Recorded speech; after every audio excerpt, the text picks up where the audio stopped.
N'hésite pas à devenir VSI.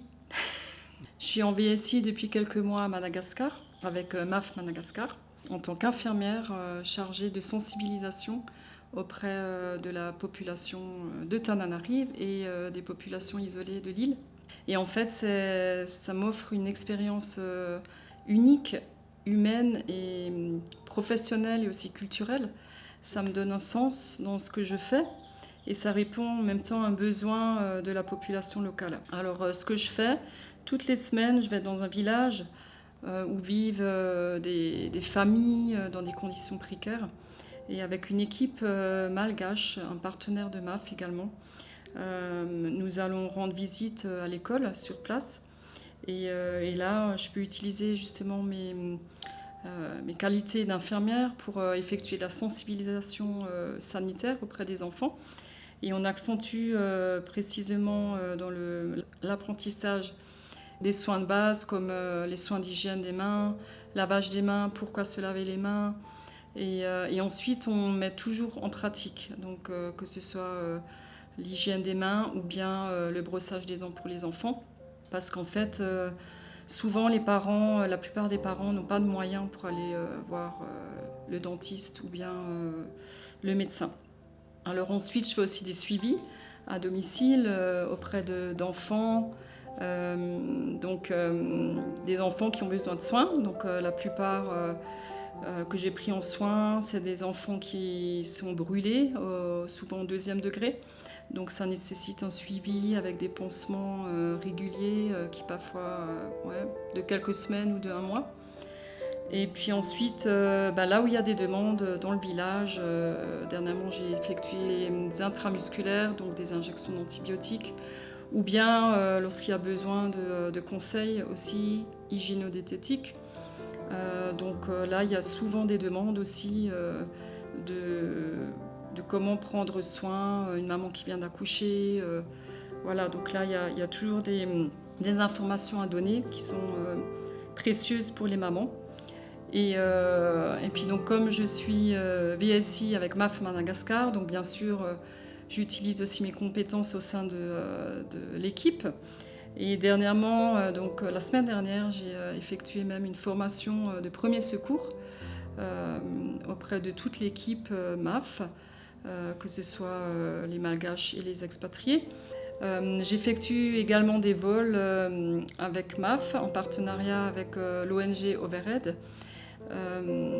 J'intègre en fait une équipe médicale qui est constituée de médecins, de chirurgiens, de dentistes, d'échographes.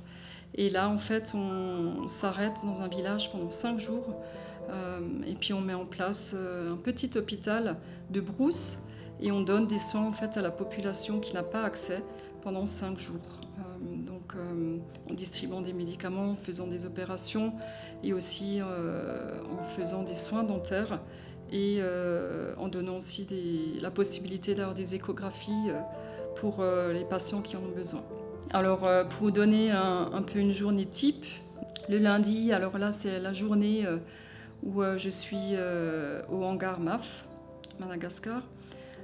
Donc là on prend toujours un temps ensemble, il y a une rencontre d'équipe le matin et donc ça permet d'avoir des temps relationnels et d'apprendre aussi à connaître les personnes. Donc le mardi, je prends les cours de malgache pendant quelques heures, ce qui me permet d'effectuer les cours spécifiques de la santé auprès des enfants. Le mercredi, donc là, je vais au village justement avec une équipe de 5 à 10 personnes. Et donc là, nous allons rendre visite aux parents et aux enfants de l'école pour justement effectuer la sensibilisation auprès des enfants. Donc le jeudi, je vais à la carrière aussi avec un groupe d'amis malgaches. Et donc j'emmène toujours aussi ma trousse à pharmacie pour donner des soins s'il y a des besoins, comme aujourd'hui où j'ai donné des soins à un enfant qui avait une conjonctivite, ou bien souvent des enfants aussi ont des infections au niveau de la jambe dues aux éclats de pierre.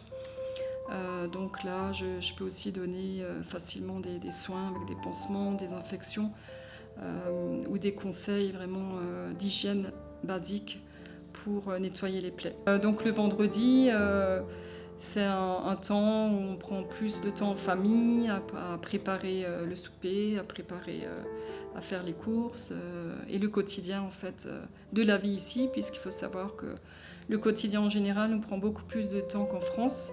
Rien qu'à l'exemple de l'eau, où il faut filtrer l'eau, nettoyer le filtre, donc ça aussi il faut le faire régulièrement. Ou bien d'aller au marché, donc ça permet aussi d'avoir du contact avec le personnel local et de faire ses courses en langue malgache et de négocier les prix également. Le VSI, c'est vraiment un travail en équipe interculturelle, donc ça permet vraiment d'évoluer dans une compréhension, une communication qui est différente de celle qu'on a l'habitude d'avoir. Donc c'est la deuxième fois que je m'engage pour un VSI. Et ce que j'aime dans le VSI, c'est l'ouverture à l'autre, c'est le fait d'être proche de ceux qui sont différents de moi et en même temps d'apprendre aussi à mieux me connaître moi dans ce que je suis capable de faire, jusqu'où je peux aller en fait pour apprendre à connaître celle qui est différente de moi, avec une autre culture, une autre manière de penser. Ça m'apprend la patience aussi, beaucoup de patience, à être tolérante et à accepter la différence. Si quelqu'un hésitait à devenir VSI, mon conseil, ça serait de lui dire écoute ce que tu as au fond de ton cœur, ce que tu désires pour ne pas regretter quand tu seras un peu plus âgé. Mais vas-y et tu verras qu'en fait, il suffit d'y aller pas après pas et de découvrir les choses comme elles viennent, sans avoir trop de crainte, mais en te faisant confiance. Et tu verras qu'en fait, parfois on se fait une montagne et puis au final, ce n'est pas grand-chose. On y arrive tous et si moi j'y arrive, pourquoi pas toi ? Alors je t'invite vraiment à essayer le VSI, parce que ça sera une histoire de ta vie qui sera enrichissante et unique et que tu n'oublieras jamais.